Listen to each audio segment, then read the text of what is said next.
আপনারা দেখছেন 24 ঘন্টা ইন্ডিয়া টিভি, সর্বদা সবার পাশে সবার মাঝে। সব কিছু নিজের সম্পত্তি ভেবে নিজে, বড় মাকেও নিজের সম্পত্তি ভেবে নিজে। আমি তো শুধু এদের দোষ দেব না, যে ট্রাস্ট বড় মাকে চালাচ্ছে তারা কি এদের চাকর বাকর হয়ে গেছে নাকি? আমার তো মনে হচ্ছে তারা এদের চাকর বাকর হয়ে গেছে। সকালবেলা অত লোকের লাইন, লোক লাইনে দাঁড়িয়ে রয়েছে, উনি ঢুকলেন দরজা ফরজা বন্ধ করে, বড় মার পুজো চলছে আর লোক লাইন দিয়ে দাঁড়িয়ে রয়েছে। কিভাবে প্রতিবাদটা করেছে দেখেছেন তো সেদিন মানুষ?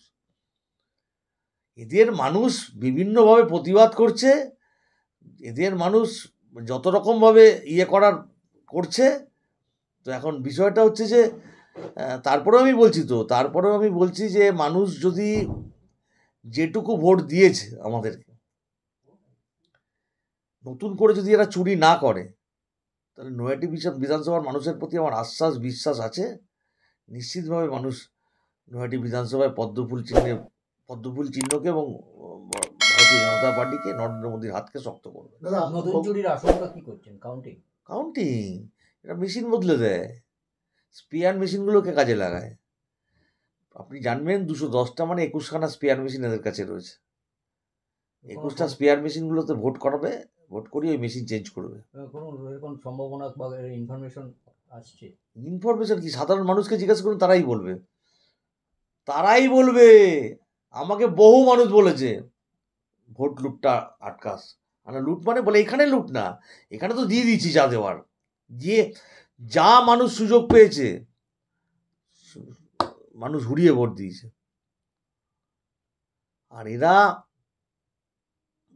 ওই যে 20-25টা বুথে আমার এজেন্টকে মারধর করে পরে তুলে দিয়েছে, সেগুলোতে যা ছাপ্পা করেছে। দাদা বলছি, প্রথম থেকে দাবি করছিলেন যে কাউন্টিং এর ব্যাপারে যে শাসক দলের প্রার্থী নাকের ডগায় কিন্তু কাউন্টিং হচ্ছে, কতটা আশঙ্কা করছেন যে স্বচ্ছ কাউন্টিং হবে? দেখুন, প্রথমত হচ্ছে যে এই কাউন্টিং, এটাই মানে আমি তো বলবো নির্বাচন কমিশনকে আমি ধিক্কার জানাই, স্ট্রেট ধিক্কার জানাই। কেন ধিক্কার জানাই? আজ পর্যন্ত কোনো বিধানসভা নির্বাচন, কোনো লোকসভা নির্বাচনের কাউন্টিং না নৈহাটিতে হয়েছে, না আশেপাশে কোথাও হয়েছে। দিয়েছে।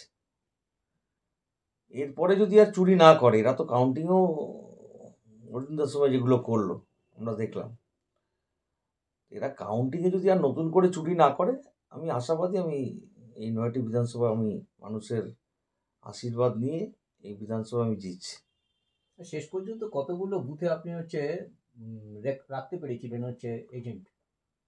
দেখুন, আমাদের প্রায়, আমি আপনাকে বলি, আমাদের কাপাতে বেশ কিছু বুথে আগের দিন রাত্রিবেলা থেকে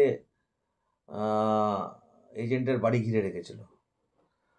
আমাদের বালিভাড়াতে 2-3টে বুথে সকালবেলায় মারধর দিয়ে এজেন্টকে ভাগিয়ে দিয়েছিল। আমি যতদূর পেরেছি এজেন্টকে বসিয়েছি। তারপরেও যখন এখন দেখুন, আমার পক্ষে, একা মানুষের পক্ষে তো একসঙ্গে শহর গ্রাম সব কিছু পাহারা দেওয়া সম্ভব না। আমার দলের অন্যান্য নেতৃত্ব, আমার এজেন্ট, আমার যিনি চিফ এজেন্ট ছিলেন তিনি, এবং অন্যান্য জেলা সভাপতি থেকে শুরু করে অনেকেই, যারা সেদিকে পারমিশন ছিল যাদের, তারা ঘুরেছেন। ঘোরার পরে মানে ধরুন একটা বুথ থেকে তারা বেরিয়ে যাচ্ছে, সেইখানে ঢুকে সেই বুথের এজেন্টকে মারধর শুরু করি, ওখান থেকে ভাগিয়ে দিচ্ছে।